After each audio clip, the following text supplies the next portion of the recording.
Editor-in-Chief of City and State, and I'm here with my good friend and colleague, Gerson Barrero, and we are on location at San Juan City Hall as part of our new series, The Road to Somos. And today we are very pleased to be joined by our guest, Mayor Carmen Yulin Cruz Soto, the Mayor of San Juan, and I'm going to turn it over to my colleague. Eso suena tan formal. Nos recibe hoy día en el City and State TV la alcaldesa de San Juan, Carmen Yulin. Así es. Así ella la conocen.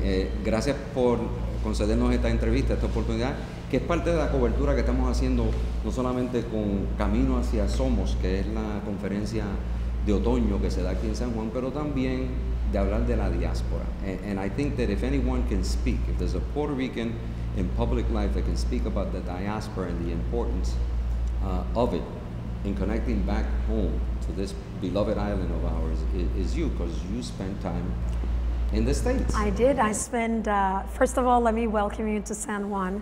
Thank you. We like to think of ourselves not only as the capital of Puerto Rico, but also as the capital of the Caribbean. And we're delighted that you can be here, and you said my name perfectly.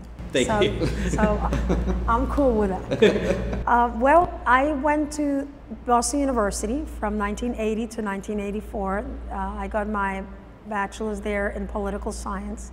Then I went to Carnegie Mellon, Heinz School, and I got my master's in public policy and administration. I married, and I stayed there. My daughter was born in Pittsburgh, Pennsylvania, and I stayed there 6 additional years. So altogether, I spent 12 years in the States. I enjoyed every moment of it. I liked living in the States, but that thing that you call la diaspora, it's something that you can be partially part of or continually part of. And I was partially part of that for 12 years. I often say to my friends that I felt too Puerto Rican to live in the States, and when I came back, I felt too American to live in Puerto Rico. So when I settled back in Puerto Rico in 1992, I had to come to terms with all of that. But it's amazing. There are certain things that even though you are having a great life, but you know, parrandas, it's not the same thing in Christmas. As caroling. As caroling. Caroling is so civilized and so formal, and we're all about the I'd say the charismatic, unorganized, and organized at the same time, cherishing of those moments. So there are things that you always miss, and things that you have to remember, because I've come to understand, I don't know who said it, that we are really one nation divided by one ocean. And that those that are there, that are first generation Puerto Rican, are as much Puerto Rican as I am, having been born here, brought up here, and having moved back and forth. And that's something that as a nation we have to come to terms with. We are Latinos, we are Centroamericanos, and we have a place there as we have a place here. These are not situations that have to fight one against each other. They complement each other. One of the things that Morgan was in our discussing prior to this interview and sharing some of the things that I know about you, and it's fascinating how you came to be mayor of San Juan. You took out a really strong incumbent. Yes. But you also took on your party, el Partido Popular Democrático, who wanted to ice you because they had their own mail order of pecking order, if you will.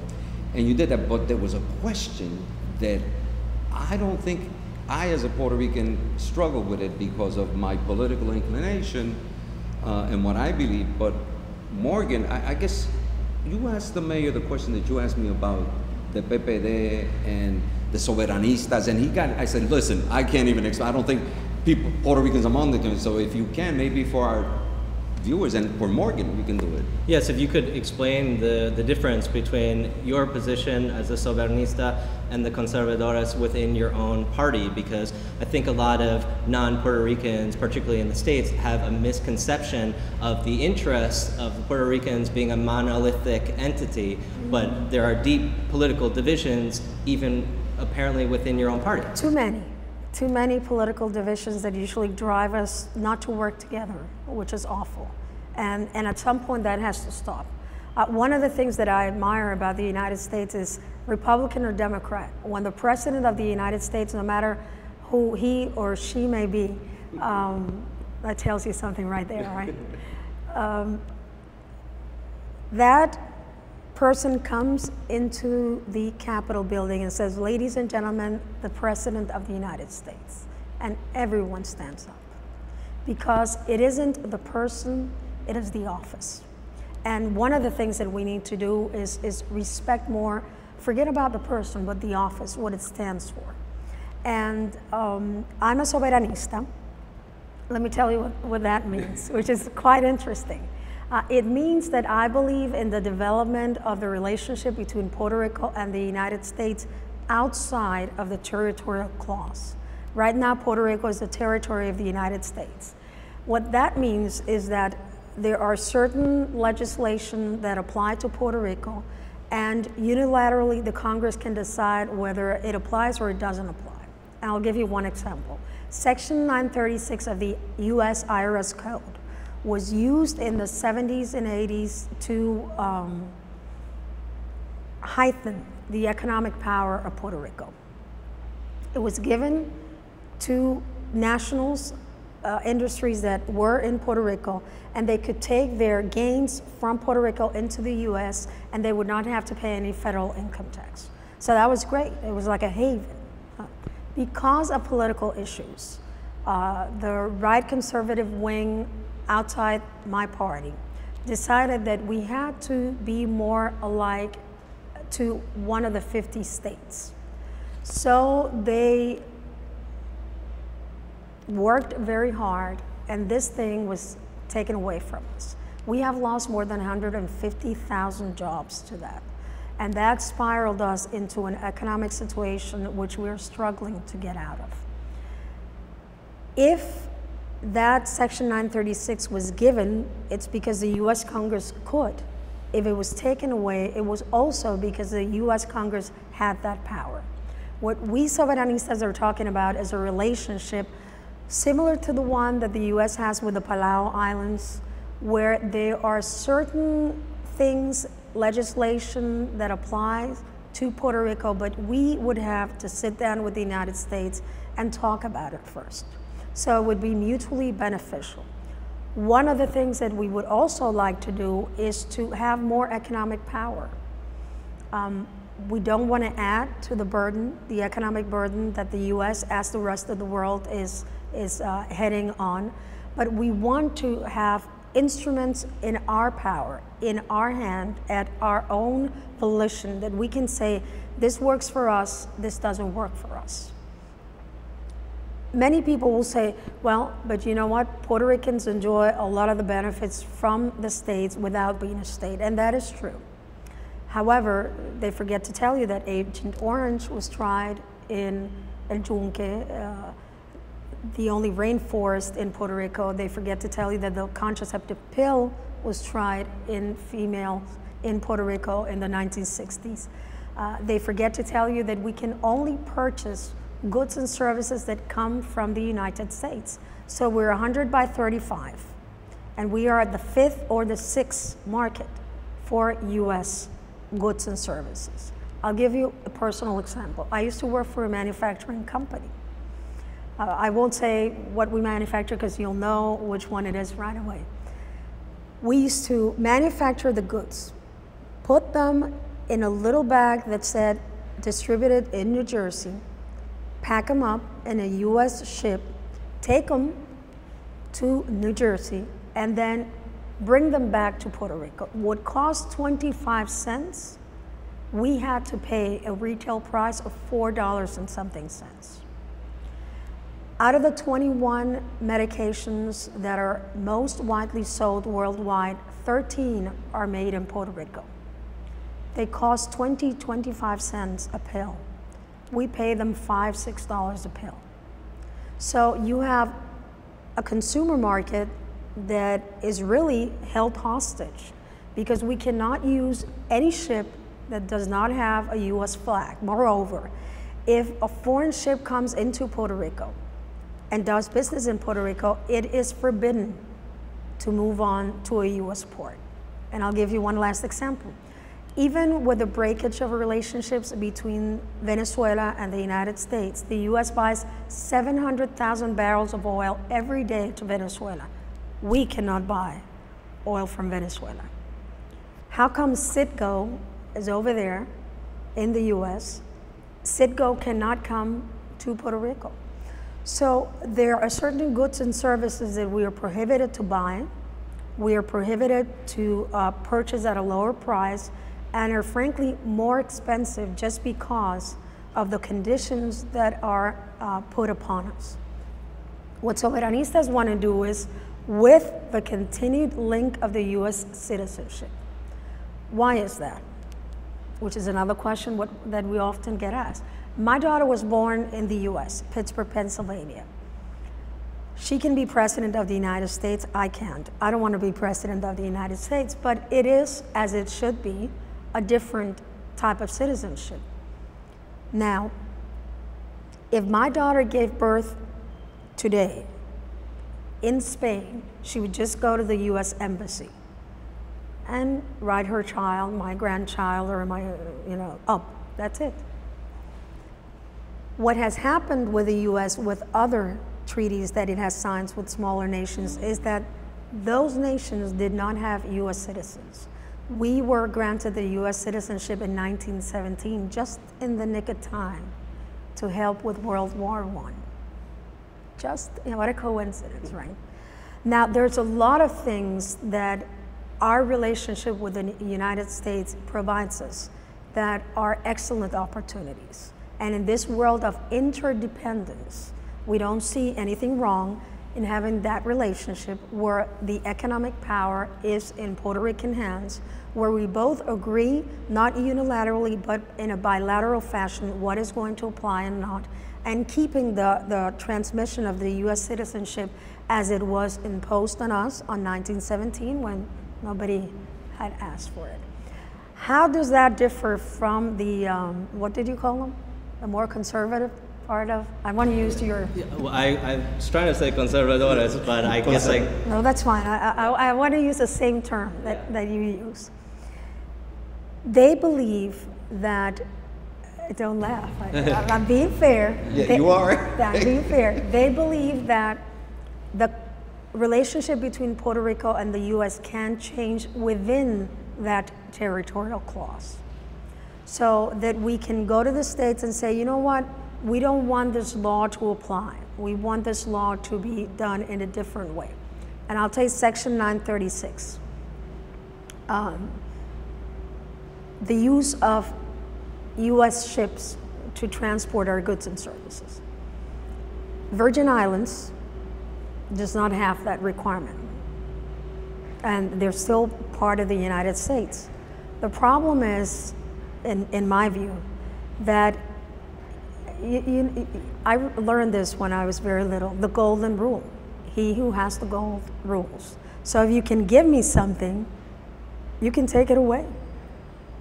As long as it is within the territorial clause, it can be given and taken away. And frankly, what we need to do is be more, do more things that are more conducive so that our economic prosperity depends on us and does not depend that much on money that comes from the United States. And Mayor, I'm sorry, I don't know if this is kind of the gringo perspective on your politics, but you, even though Governor Padilla is of the same party as you, he is on the other side of this divide as to how to interpret and to move forward in refining the territorial status. Is this a friendly disagreement with the governor, or are there deep tensions and divisions within your own party in regard to the Commonwealth status? I would not say it's friendly, but I would not say it's a division. There are serious and deep-rooted opinions, which are based equally on different political strategy and judicial strategy. So the governor and I have an excellent working relationship. I have to say he has never asked me, he knows better, but he has never asked me to say or be anything that I am not. I wouldn't do it if he would ask, and he knows I wouldn't do it, but he's a very respectful and honorable person. I cannot say anything in that sense. We have had very ardent discussions, very friendly discussions, but discussions nonetheless deeply differentiated by our different trend of thoughts. I think he's wrong. He thinks I'm wrong. But in the middle, we have been able to work because, you know, while this is taking place, there are people out there without homes, without enough money to put food on the table, dealing with issues of health, of crime, and that cannot wait. That is the imperative of what and why we both came to government and we both came into power. So his right is in the right place. You mentioned something that you know, as I'm looking at this, which I would like for you to explain, these Las casitas del caño. Casitas del caño, these replicas that represent a particular area, the 8 different communities. But before we get to that, in terms of understanding which of course, did you get the soberanista part? Because you still can't explain because it's but you got a full explanation from the mayor. It's simple. Simple, yes, maintaining a relationship with the U.S. outside of the territorial clause. But some people understand because they don't even understand the relationship of the United States with maintaining this kind of territory or colony or whatever, or commonwealth, if you will, for the different opinions. Puerto Ricans are always be divided about this because the United States doesn't act or help itself alone. But having said that, bringing back to the way you got into government, I know that you want to serve, and I just want to give for the readers and the viewers of City and State in New York, and you know, those that watch us on the internet, the fact is that you broke all the molds. You not only beat an incumbent, again, I repeat what I said at the outset. A 12-year Republican incumbent. Yeah. Very strong, by the way. Yes. And the polls indicated that he would beat the daylights out of you. Beat the crap out of him. Right, and he didn't, but more so, and I was doing radio in Puerto Rico at that point, and I think I spoke to you about you almost every day. I think we actually got on the air and then something happened, but it wound up that you not only took on that, you took the structure of your party, which I dare say, with no insult to anyone, but clearly making it possible, that it's a machista kind of structure, that it is male-dominated, and somehow you presented something that wasn't accepted, even though the person that they wanted really came, I mean, he had some problems we won't even get into. So you took this on, you did it, the victory came with something we know in New York, and referred to him because we just saw it building coalitions. Yes, yes. But what I saw here different, because I found it and I covered it, was that you really included everybody in your coalition. So just give us a little background, because a lot of the political people, what is it that Carmen Yulin, what is it that you understand as a person that wants to be inclusive? What are the communities that you bring that nobody thought about? Well, let me first tell you, I think it has to do with the perspective of what you think government is for and what you think power is for and what is power, right? I went to the Kettering Foundation last year and they had a little thing that said that, and I'm paraphrasing of course, that in the end, political relationships were people relationships. So it had nothing to do with power. It has everything to do with people and how people come together. And if you look at churches, if you look at Little League teams, if you look at unions, if you look at organizations of any kind, people come together for one purpose only. And they forget about their differences. I came to understand, I was a member of the House of Representatives 4 years ago. For 4 years, it was my first term in office, that power truly is the power of the people. In fact, I wrote a book called El Poder Está en la Calle, the power is in the streets. And people don't realize they have the power. People don't realize that if they come together there are more of them than there are of those that occupy the seat that I'm in right now. So one was the LGBT community. The other one was the student community. The other one was a coalition called Todo Puerto Rico por Puerto Rico. Which in itself included a smorgasbord of... A lot of people. There was a community of Dominican immigrants. One interesting alliance that I did was with the taxi drivers. Isn't it interesting? So we redefine community in our campaign, and we do it in our government now. Not as a geographic location only, but as a group of people coming together for a common purpose, which seems to be like the oldest definition in the book. But somehow it wasn't. That communities are not only the low-income communities, but they're also the high-income level communities. You know, everybody has sewers. Everybody needs their garbage picked up. Everybody has electrical and gas issues. It's the same thing. So at the beginning, I thought, you know what? Even if I don't win office, being just in the running here gives me a platform for all of these voices to come together. And truly, it sounds like a lot of kumbaya, but it works. Because as we were saying before, power isn't for me to keep. It's really for me to help distribute. Because if you really believe that the power is in the people, and that we, the people, right? You have to help people get organized. Now, that's not easy.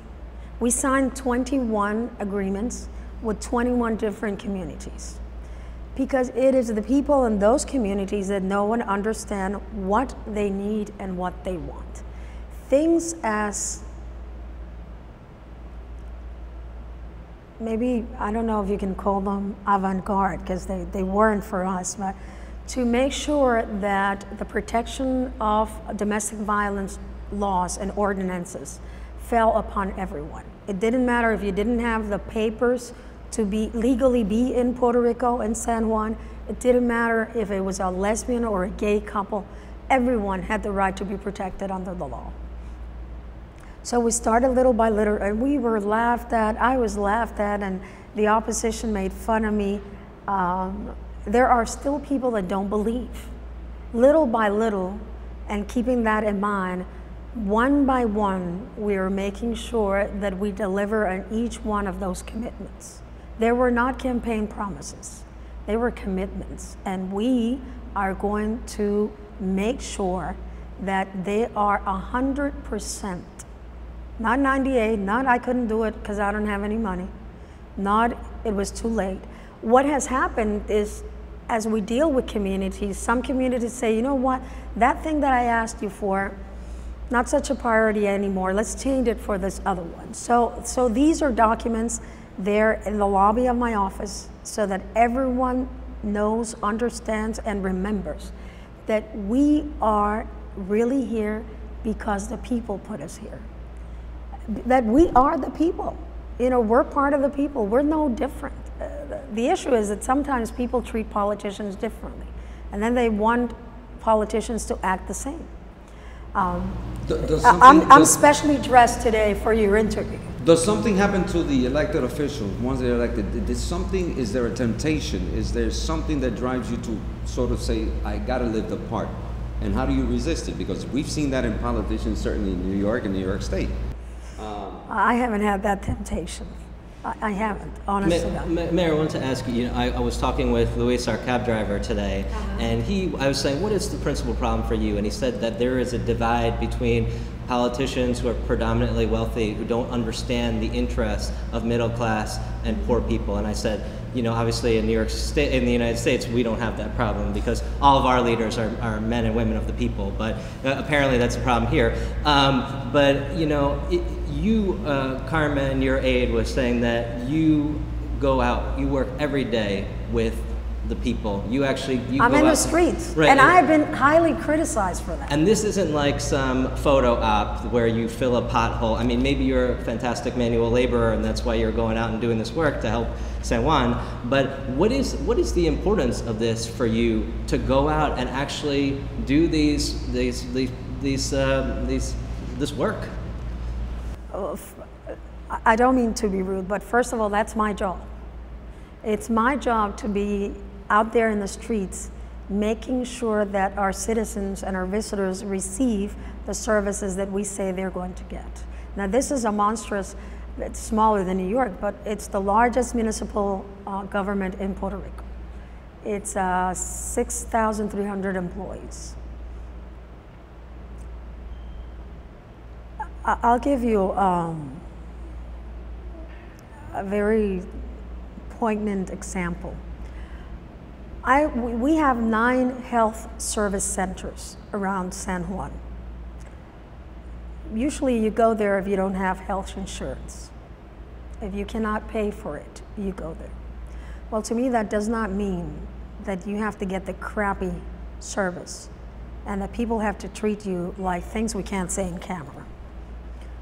So I walked into one of these, and there's a doctor sleeping at 2 o'clock in the afternoon.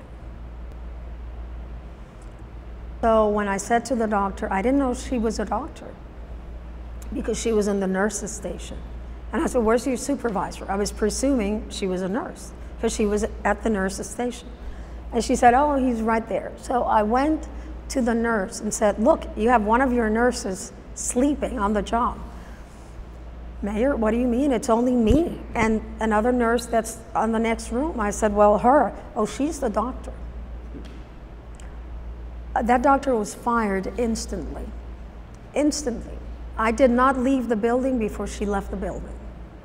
There were people out there waiting for her. And why? Just because they're poor. Probably most of them are black. Many of them are immigrant. They're not going to get good health service. You know, that to me is totally unacceptable. And I'll tell you where I get that from. My great-grandfather was a sugarcane plantation worker. He made 50 cents a day working from when the sun came out to when the sun came down. My grandmother was the first in her house to learn to read and write, and the first one to go to university. So I am 2 generations away from having been in a plantation cutting sugarcane. You can never forget that. Because what she did, actually she went to Columbia University and to NYU in 1945. Women, you know, didn't even go to school here that much. She worked at a cafeteria in El Barrio at night so that my father could eat in that cafeteria during the day. And she became the principal at the, let me see how I translate that, la directora fundadora, the founding director of the School of Physical Therapy in Puerto Rico. That woman had guts. And she drilled in me. It was like engraved, tattooed in my DNA that you never feel satisfied unless everyone around you is satisfied. So that taxi driver, Luis, is telling you the truth. And that is why I'm out there in the street, so that I do not get tempted, so that I always see things from the side and point of view of the people that come to the government. Because, you know, who pays my salary? Who pays everybody's salary here? The services that I provide, I'm not giving it to them. They are paying for them. They buy a little jug of milk. Well, they're paying sales tax on that, and it is their sales taxes that should go back to them in services, not crappy services, excellent services. We're not there yet. We've been in power 19 months, and 12 years of neglect are very difficult. The city, when I took it, had $157 million in debt to people that had provided services. We were $45 million in our budget was structurally unbalanced, $45 million. So the first call that I get, January 15th, is, Mayor, we don't have any money to pay for the payroll at the end of the month. So I did what everyone does. I called the local banker and I begged. I literally begged. I said, you know what? You don't know me. I don't know you. But I give you my word that this will get paid up. And that man took a gamble on San Juan and took a gamble on me. And he's gotten every penny he's gotten back. So there is no other way, in my mind, to govern but for the people. And there's no other person that knows better what they need than the person that is in the middle of the storm. So I don't pretend to go into a community and say, this is what you need. I may think that's what you need, and I may just say it, but if you tell me, I say, Morgan, you know what? I really think that what you need here is just a high rise with 129 families can live here, and you say, no, what I need here is 3 small buildings. I said, well, we can't build 3 small buildings, we can build 2. So we come to an agreement, because after all, it is your house, you're gonna live, I'm not gonna live there.